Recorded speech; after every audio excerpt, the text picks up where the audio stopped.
All right. Hello, my name is Sabri, and I am going to be continuing on with our reading of Esoteric Psychology by Alice A. Bailey.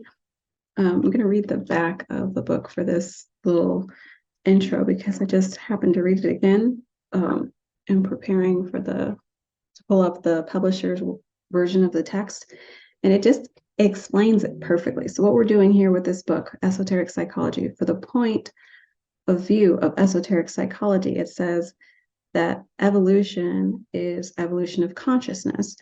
And that evolution of consciousness is the process by which the embedded fragment of the soul within the personality progressively identifies its spiritual source and becomes at one with it. And that's the idea, again, of psychology from the esoteric sense of taking regular traditional psychology and blending it with ancient teachings, the occult studies, and becoming esoteric psychology a step further. The new psychology, as Bailey and the Tibetan refer to it in this book, and that's a measure of incorporating the seen and the unseen, right? The science with the spirituality, all of this about merging, taking this piece and joining it to become bigger or more or greater.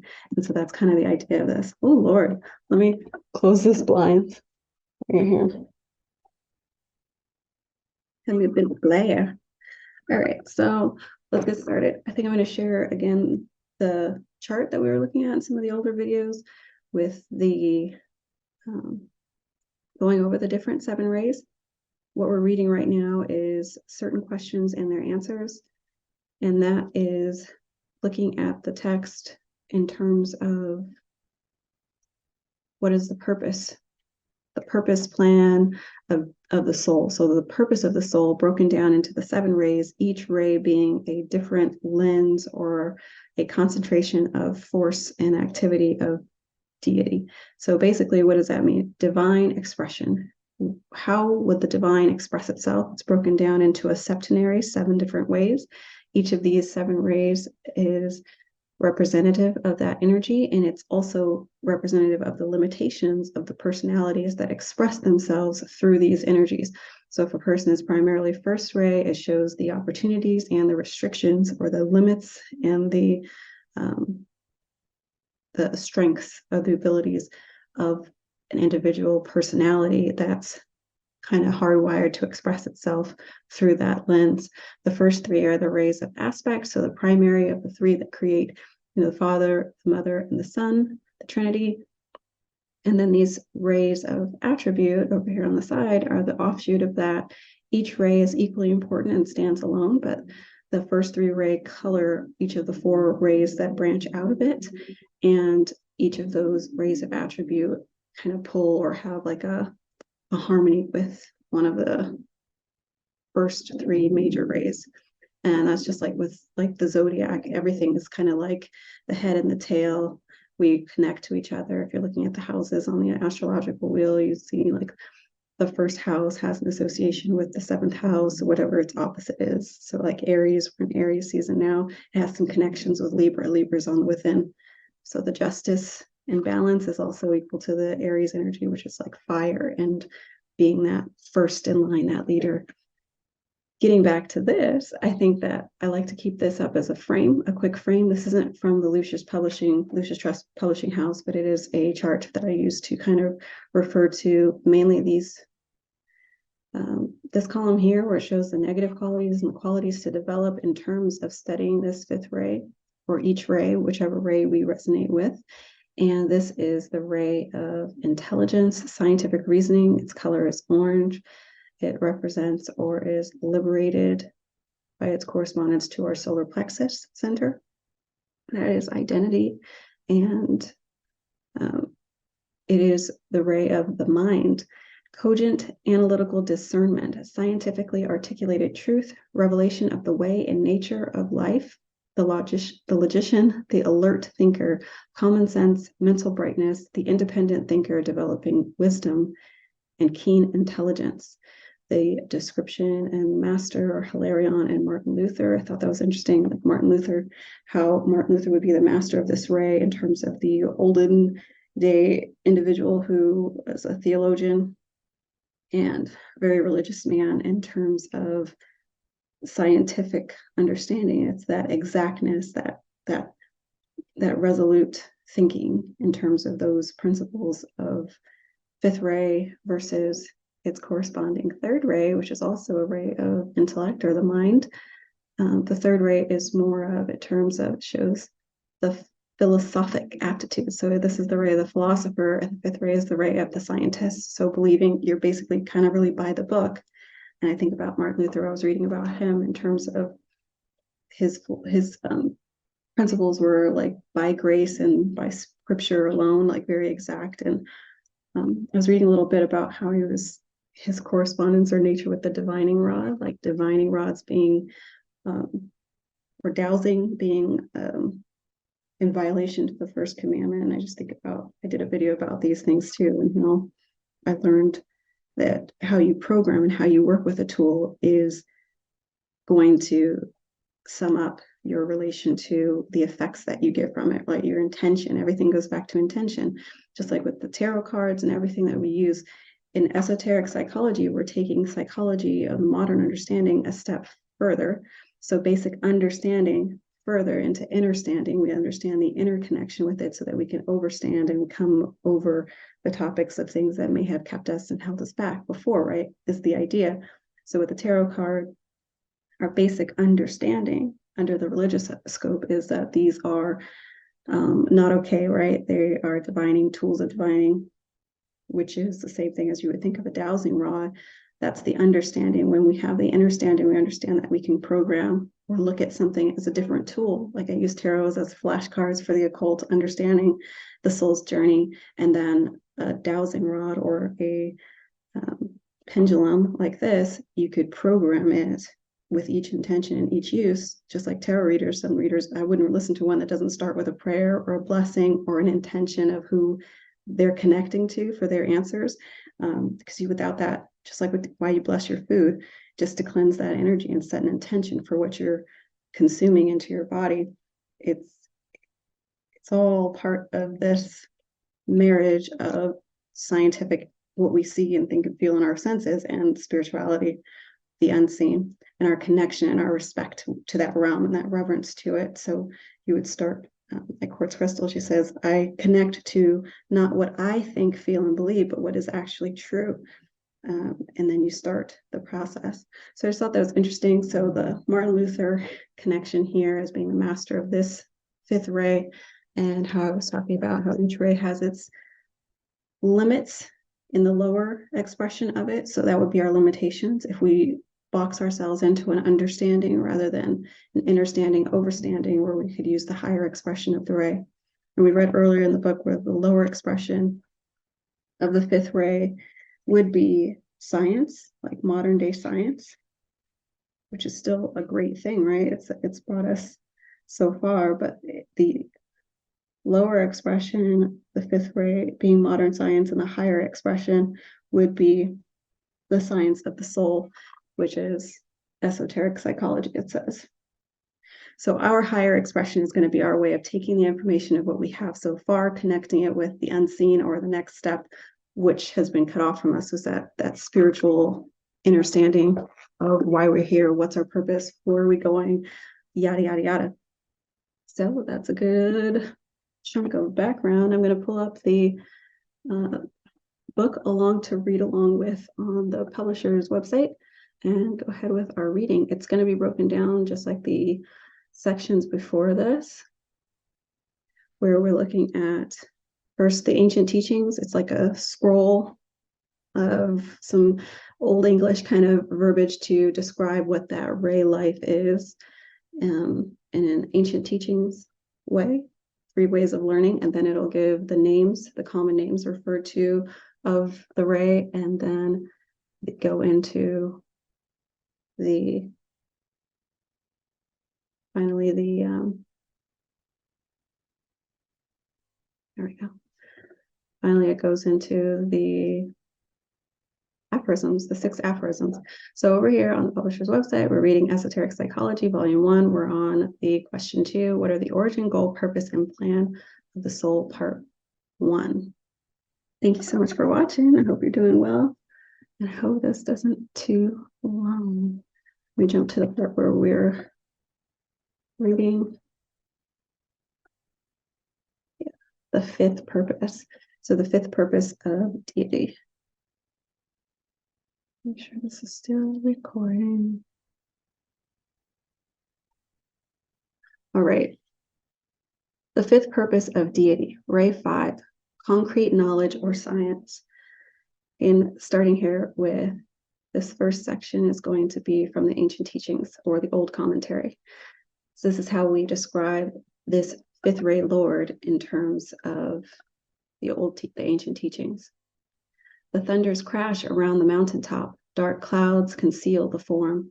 The mists arising from the watery sphere serve to distort the wondrous found within the secret place. The form is there. Its note is sounding forth. A beam of light illuminates the form. The hidden now appears. Knowledge of God and how he veils himself finds consummation in the thoughts of man. The energies and forces receive their secret names, reveal their inner purpose, and all is seen as rhythm, a returning on itself. The great scroll can now be read. God's purpose and his plans are fixed. A man can read the form. The plan takes form. The plan is form. Its purpose is the revelation of the mind of God. The past reveals the form, but the present indicates the flowing in of energy. That which is on its way comes as a cloud which veils the sun, but hid behind this cloud of eminence is love. And on the earth is love, and in the heaven is love, and this, the love which maketh all things new, must stand revealed. This is the purpose back of all the acts of this great Lord of knowledge. And I'll highlight this right here, because that's how it sums it up. The fifth ray is the great Lord of knowledge. And all of this here illustrates this kind of concept of veiling and revealing. So in the same way as we think of like a baby being born and we don't know anything about living, it talks about that's the experience of the soul, is it's born into form, this body, this structure, through this personality. It learns about its surroundings and itself, and then slowly that veil is lifted, the cloud reveals the sun, and it's through love that makes all things new and stand revealed. So we're not going to be in this veil of illusion for long. We learn to think, we learn to feel, we learn to express, we learn to experience this world through our five senses, and then we go out about our mission of being whoever this person is that was on our birth certificate, right? So we then express ourselves through the act of living, which is the uncovering of this veil of knowledge coming from a babe which knows nothing into an adult which hopefully ideally gets it and understands something about life and something about love and something about expressing itself. And then esoteric psychology is, again, the idea that we are evolving as human beings, as all things evolve over time, but the purpose of the human being in evolution is to evolve in consciousness. And so we do that by progressively having our personality identify with its spiritual source. And that's divinity, the divine nature, that all is one, that one is all. And then that spiritual source, our work in evolution is to become at one with it. So then we become, the all pervading, the one that knows all. And we are that. We know more of ourselves. We know more of that all pervading wisdom. So this is a lot packed into this ray. So continuing on. Now the next section is where they enumerate the names of the great life, where it gives a bunch of different ways that this ray could be referred to and has been referred to in different teachings and texts and practices. And then we study those names to get further understanding of what this ray is and means and does, and the qualities of people, individuals who would express from this ray type. And what we can express, because we all have the sprinkling or the capacity to express from each of these rays ourselves. Before enumerating the names of this great life, I should like to point out that the fifth ray is one of unique and peculiar potency in relation to the human kingdom. The reason is that the fifth plane of mind is the sphere of his major activity, and it is on this plane that we find the triple aspects of mind. So the fifth plane is the plane of the soul. So it talks about a little bit earlier in the book, in this section. So the fourth, and in terms of the spiritual community, a lot of people will say too, 3D, or 3D is how we are, just basic human natures, just acting like automatons and just going through life on a very superficial basis.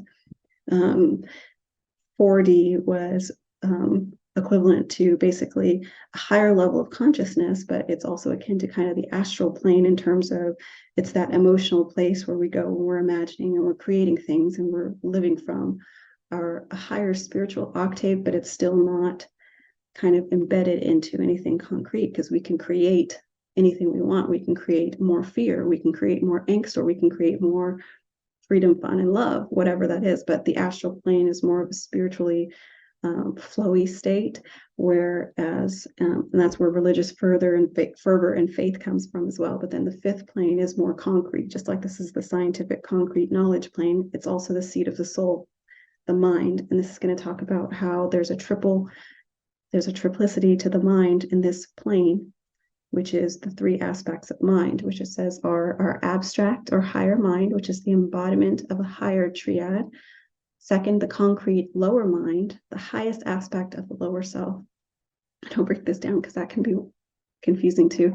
And then third, the ego or solar angel, the pure son of mind who expresses intelligence both abstractly and concretely and is the point of unification.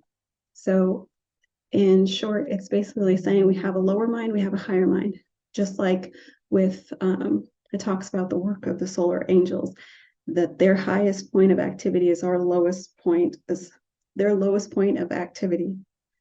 Their work is our highest point of achievement in terms of our human journey, in terms of if there was a hierarchy of these energies, right? Like that the work of a human is to get to here, the work of an animal is to get to here, but the animal doesn't have self-awareness, so it can't be, its mission and its purpose of existing can't be the same as a human. So we're looking at this study to understand what is the human's purpose.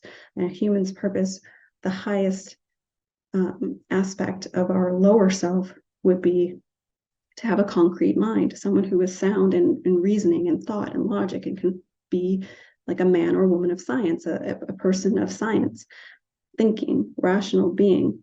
That's actually the lower self, but the highest expression of that. And then beyond that, we have the higher mind on this plane, the mental plane, which is the plane of the soul. And there's that abstract mind. So we also have that connection, like the houses, with the zodiac of Sagittarius, which represents the philosopher, the higher mind, bigger, broader, abstract ideas, which would be like the third ray. We were talking about the philosopher versus the scientist. And then you have the third house, which is Gemini, and that's the interested in everything and small bits of knowing, like the jack of all trades, knowing a little bit about everything, that lower mind activity of being very curious and young spirited and wanting to know a lot of information, but not really diving deep into it for any kind of full understanding of it. They leave that to the philosopher to dive deep into one concept, but they're connected in terms of they both have a hunger for knowledge and a respect and a reverence for knowledge. And so the plane of the soul has all three of these within it. We, under this teachings, each have a soul. Our personality expresses that soul, which is that spark of divinity, and it expresses it. And on its plane of where it comes from, there's this triplicity where we have a higher mind that connects us to the spirit realm. We have a lower mind that helps us to understand our physical life experience. And the marriage of those two is where we have our ego or solar angel. This is, again, evolved consciousness. It's a pure son of mind, and it expresses intelligence, both abstractly and concretely. So we find the value in both. There's value in me understanding the world around me, and there's value in me understanding the unseen world. the energies and the influences of the planets and the stars and how that influences my energy, my personality, how my birth chart influences me and my expression of who I am and my personality and all that stuff. Understanding the makings and the mechanics of who we are that isn't related to our five senses, and then also understanding the world around us and how we impact other people, places, and things. And then, so that's all the triple aspects of the mind, right, that it's referring to here. Continuing on, this life, talking about this ray, the fifth ray, has also much power today in connection with the fifth root race and with the transference of the consciousness of humanity into the fifth or spiritual kingdom. Students would learn much if they contrasted the building power of the higher mind with the destroying power of the lower. Just as the personality has no other function in the divine plane than to be a channel for and the medium of expression of the soul, so the lower mind is intended to be the channel for the pure inflow of higher mind energy. So again, it's talking about like that maximum purpose of a thing. And in terms of like, if we're looking at like a channel or a space that can be filled up from, how do I explain this? My mind is not good at explaining right now, but if you look at a cup and you're filling it with a liquid, the capacity to fill it up with when it's full capacity and it's reached its maximum, and that's like, okay, you're good, where are you going to go now? Or like if you're thinking about a job and you've reached your maximum capacity in that field where you can promote to the next stage. So it's talking about that if that's a human life, like think of it any time you're a baby and you're an adult, when you're completely dependent on your family and the people around you to raise you, and you're completely able to think for yourself and function in this world independently. When you fill up to that capacity, what's that maximum capacity? The understanding of this is to analyze that. What's the maximum capacity of you at this stage? And then at this stage. So this is breaking it down in terms of the mind and their personality, who we are when we learn our birth chart, our young, our archetypes and our Myers-Briggs type indications and all these things. When you learn about your personality, you understand that that has a function here in this physical realm. Our personality, it functions to express the soul, who we are uniquely, our rays, all of those things that make up our birth chart, who we are, and then who we came to be in this world. That's our purpose. But in the divine realm, the next step higher, personality really serves no purpose because it's not as individuated as we are here. In a divine sense, we don't need to divide ourselves up to be unique and special and express ourselves in some way. That's an activity that was created by the divine that is all, knows all, and has all within itself, right? So why does it need to express itself in a small way? That's the purpose of evolution.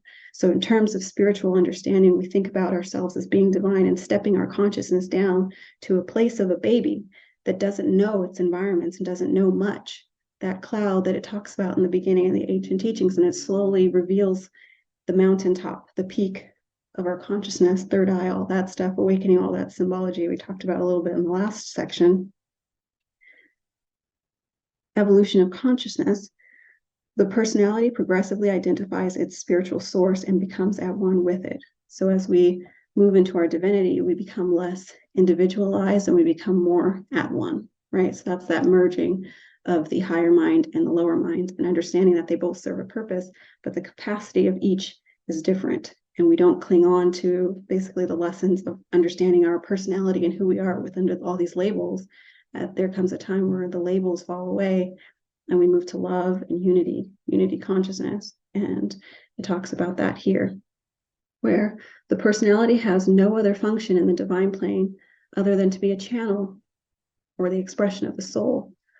The lower mind is a channel for the higher mind energy. So like the lower mind, we were talking about the capacity, our lower mind, when you become someone that discerns and is a scientist or whatever, you also have the ability to be a channel for the next stage, which would be the higher mind. And you communicate with that higher mind activity, which is to have a specific personality, to have a specific soul expression. And then that maxes out in the next stage. I hope that makes sense. Trust that it does, and I'm going to move on. So the fifth ray here, this fifth ray is a being of the intensest spiritual light And in his manifestation on this fifth plane, which is peculiarly his, the fifth ray is on the seat of the soul, and the soul represents the fifth plane. So this is peculiarly his. He symbolizes the three aspects in the way Arcot achieved by no other ray. Let me read that again. This fifth ray is a being of the intensest spiritual light, and in his manifestation on this fifth plane, which is peculiarly his, he symbolizes the three aspects in a way achieved by no other ray. Through his quality of higher mind, this ray is a pure channel for the divine will. Through the septenary grouping of the solar lives of the mental levels whereon they appear, he brought into functioning activity 7 corresponding reflections of the 7 centers of deity. As far as our planet is concerned, a thing which none of his 6 brother rays have done. So again, this is saying that the fifth ray is unique because it can embody and encompass all of the different aspects of divinity, because it expresses that triplicity that we only see, that we don't see in any of the other rays individually. The first ray is the ray of will or power, and it's just expressing that destroyer energy, right? The ray of the fifth plane being the seat of the soul, it has the ability to merge the lower with the higher. And whenever you see these, just like in the last one, where the fourth ray represents the heart, which is the gate of the two, we were talking about how it mirrors the gate between the higher and the lower chakras. Whenever you find that harmonizing place, that middle ground, it's powerful because it can express more of the divine nature. It understands, and there's a trinity, a triplicity, a union happening between this and this, creates this greater thing.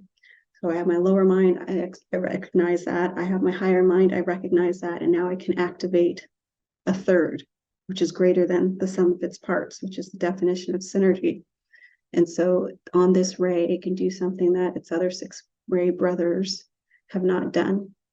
It says here, this statement means little to you, but the tremendous sacrifice and effort thus involved are paralleled only by the life of the Buddha. And this is one of the reasons why in this fifth race, love and mind must eventually and mutually reveal each other. Love eventually reveals mind, because it's not about, if we go through love and just, oh, I love this thing so much that I need to think about it in terms of the Buddha of non-connection and staying detached. Love, like they say here, they try to teach you, love will make you do crazy things, not when it's introduced with wisdom, the mind, the mental activity.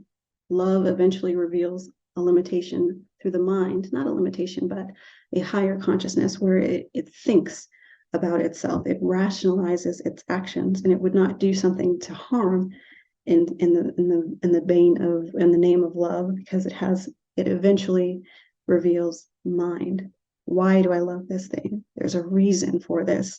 And in the same way, on the reverse, the mind eventually reveals love, because you could be that firm scientist that looks at things, as a petri dish, and you're just meddling with people's lives because you understand you're serving an experiment. But then there becomes a point where you connect with that which you are experimenting upon or understanding scientifically and rationally. You're like, there becomes an affinity or a value called love that makes you think twice about your actions, and it eventually reveals, through my love of this thing, I'm not going to do XYZ, or there's a limitation to how far I'm willing to take this experimental process or whatever it is. That's just a small example on both ends of the spectrum, but that's how this saying here, what it means to me in terms of love and mind eventually and mutually revealing each other. Love and mind are basically one, because in these teachings, deity is an expression of love. Divinity is love. We are divine, so we are expressions of love. We're also expressions of a mental activity, an unfolding of something that is very exact and very precise, and it is done in a way that can only be done by something that is so intricate and specific. It reveals, when we observe nature and things around us, we can see that there's a thinking, there's a process, there's a mind, a mental order to things that can be categorized and seen and studied. That's science. And it's also beautiful. So we see a beauty in that. And so then we understand love. We love the things around us because we're able to observe and experience the order of the divinity and the expression of divinity. I think I can move on.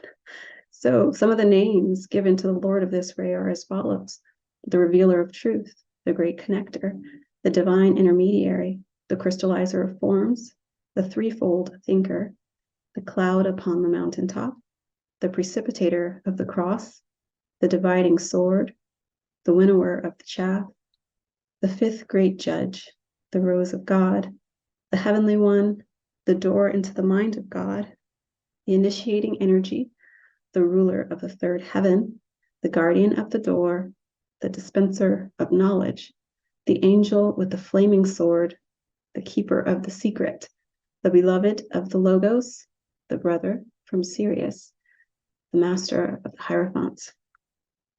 So we've just individually studied these names, and I think this section talks a little bit more about that. So I'll just continue. This fifth ray has so many names owing to his close connection with man, since man was originally created, that it has not been easy to choose those which are of the most use in enabling the student to form an idea of the fifth ray characteristics and mission. So we study the names that it gives in order to get an idea of the fifth ray, the characters, and its mission, its purpose.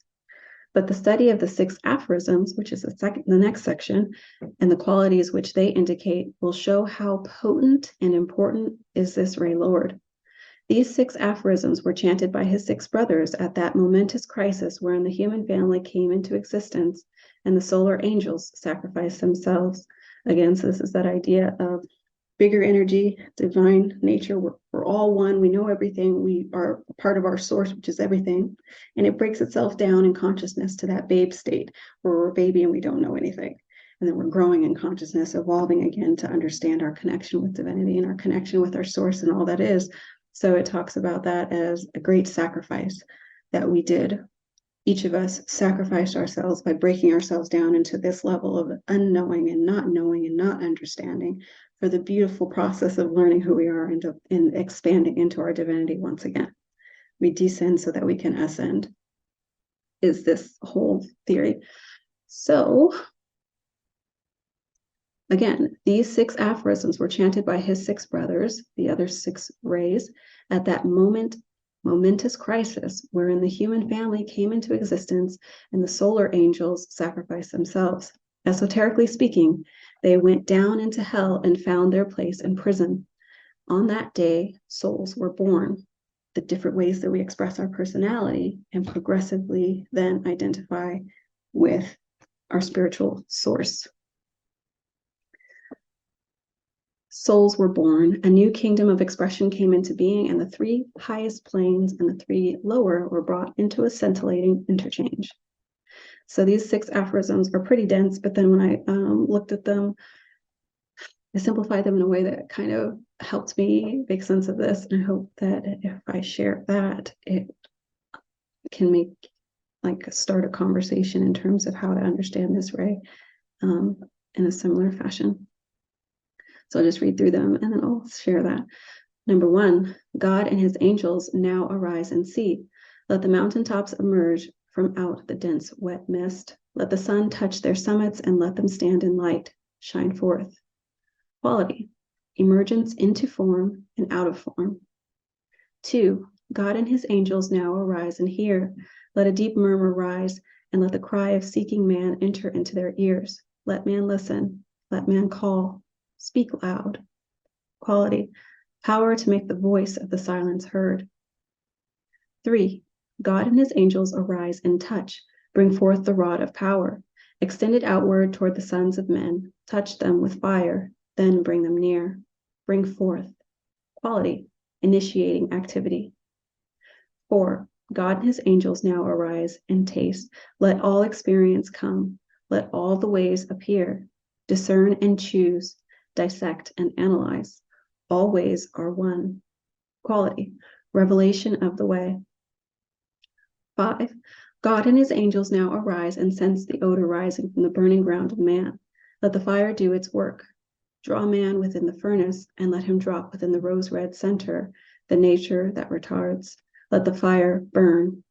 Quality, purification with fire. And 6, God and his angels now arise and fuse the many in the one. Let the blending work proceed. Let that which causes all to be produced. Okay, let's start this one over. This one was a tongue twister. Let's see. God and his angels now arise and fuse the many in the one. Let the blending work proceed. Let that which causes all to be produce the cause of their cessation.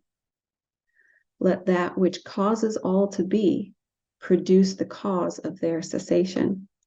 Let one temple now emerge, produce the crowning glory. So let it be. Quality, the manifestation of the great white light, the Shekinah, AABs, the initials of the author, Alice A. Bailey. And let's wrap this up, because this next section is what helped me make sense of all this, because I didn't really get anything from those aphorisms when I first read it. I was just like, what do I do with this? Usually I look at the qualities that it expresses, and that kind of gleans more. But for this one, it was I wasn't really connecting much. This is not necessarily my particular ray that I think I express with, but there's some that would really resonate heavily with this scientific mind and this understanding. I like the higher expression of the fifth ray, which is the study of esoteric psychology, for sure. So let's read this next section to see kind of what they suggest to help you study this, which also helped me. There is much of practical usefulness to the reader in a study of these qualities. Study these qualities. When he believes himself to be upon a particular ray, they will indicate to him some of the characteristics for which he may look and perhaps demonstrate to him what he has to do, what he has to express, and what he has to overcome. Again, so in the study of each of these rays, when we see which ray that we align mostly to, you get kind of a glimpse into what characteristics you embody and express in terms of how you express the divine nature, which would be a purpose. When you think about what is my purpose, what am I here to do? It all is unique to someone. Can tell you, I can see that in your birth chart, right? Another person can tell you, I can see that through your personality, your talents, and your gifts and your strengths, right? Your aptitude, what you can do as your career. And you can see it in terms of this work as looking at the ray type that you resonate with, similar to that personality test and those kinds of things. You can learn what you have to express, what you have to overcome, and what you might be here on earth to do. These qualities should be studied from two angles: their divine aspect and their reverse, or the form side. This ray, and that was what was really helpful for me, to study this from two angles: their divine aspect and the form side. This ray, for instance, is shown to be the revealer of the way, and it should be remembered, therefore, that this fifth ray reveals the way down into death or into incarnation, which is the death-like prison of the soul, or it reveals the way up and out of darkness into the pure light of God's day. I mention this as I am exceedingly anxious that all who read this treatise should make application of this teaching to their daily lives. I am not interested in imparting weird or unusual items of information and then these matters for the delectation of an unhealthy mental appetite.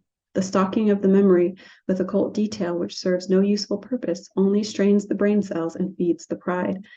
And that's, again, a huge point that that she makes in this book. Is like, I'm not just saying this all just to say it. Don't study this just to collect facts. You need to apply it to your life in some way. I hope that you study this for self-actualization, self-realization, understanding who you are, what you came to do. So again, she says the better way to do that, study it from two angles: the divine and the reverse. So when I looked at these, the pattern that I saw was, okay, in each of these 6 aphorisms, primarily the first 5, we're talking about the senses, right? God and his angels arise and see. The second one, you hear. The third one, you touch. The fourth one, you taste. And the fifth one, you sense the odor, so you smell. And in the 6th one, you fuse the many in the one, and you blend.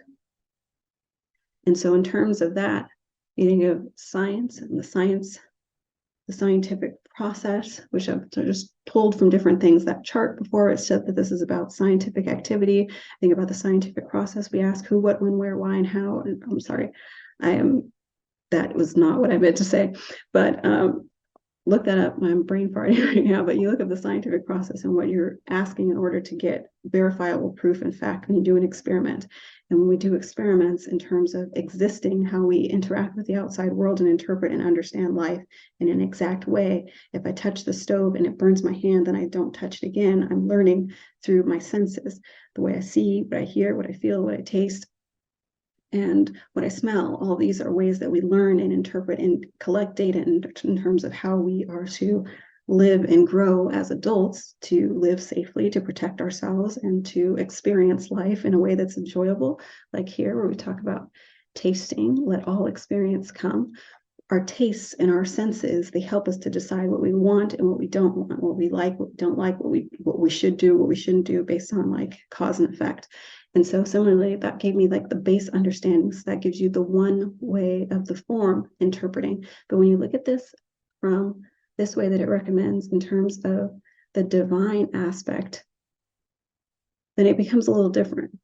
When you think of divinity seeing something, when the divine sees something, it emerges into form. So then you get the quality of this ray type when you look at it as a power of a divine being. When it has the ability to see something, that thing takes shape, because the divine comes from a place where there is no thing and there's all things. So this is that chiseling down to create the form. So from that perspective, the quality of the fifth ray of science is the knowing of exactly how to create form, to make something emerge, like to create an invention or to create a baby or to create anything. Because in the beginning there was nothing, and the divine created something from its inner vision. So when the divine sees something, something emerges into form and out of form. So it has the ability to create and destroy. So this is how this ray embodies all of the other 6 rays, which it says is unique to this fifth ray type. Second, think about divine. When the divine hears something, it hears, what does the divine hear? In Christianity, you hear commonly that people pray. Prayers, what a person wants, what we yearn for in our private interaction with God. When the divine hears, it says here, a deep murmur, the rise and cry of the seeking man, it enters. Let man listen, let man call, speak loud.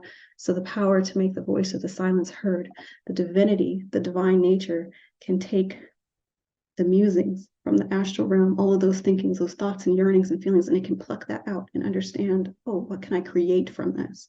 I hear the thoughts of what people are not speaking, and then I can express through my divine nature. I can build and mold that into something that can be useful to someone. I can help someone who is seeking me, or what I can give to them through this aspect of divinity, interpreting what is the voice of the silence. And that's what a lot of inventors and the old people that merged spirituality with this scientific method, they went down into their dark rooms and they would meditate, and in their quiet mind they would think of all these ideas and they would connect and they would channel different ideas and inventions, and then they would write them down, and then they would get to work at generating them. I think Albert Einstein even had a practice in that.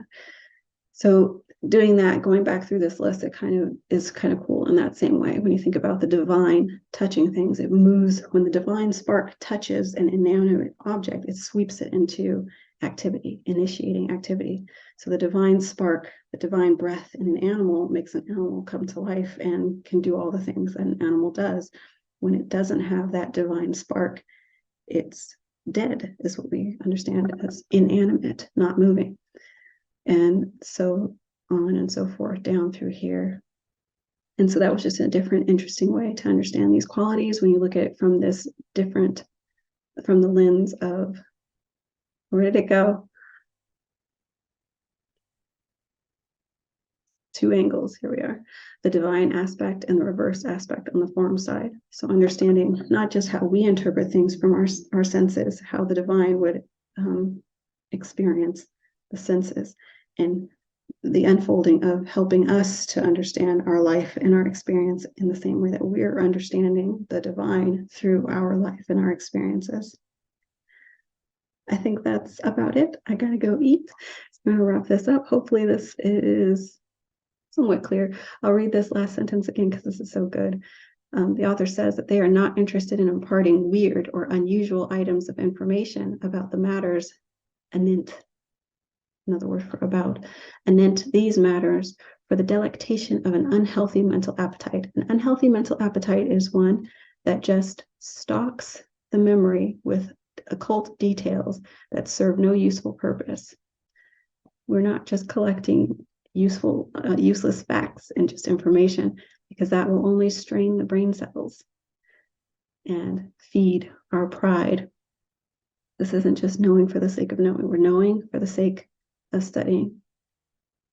All who read this should make application of the teachings in our daily lives. So I hope that I'll leave it there. I hope that we can continue this study from this lens of understanding, again, how to apply these teachings in our own lives and understanding for the point of evolving. The evolution of man is the evolution of consciousness. So I find that interesting. So we are evolving through our study of ourselves and our understanding of consciousness. We're becoming at one with our spiritual source. And in this now, thank you so much for watching, and I will see you in the next section where we go over the sixth ray. All right, take care.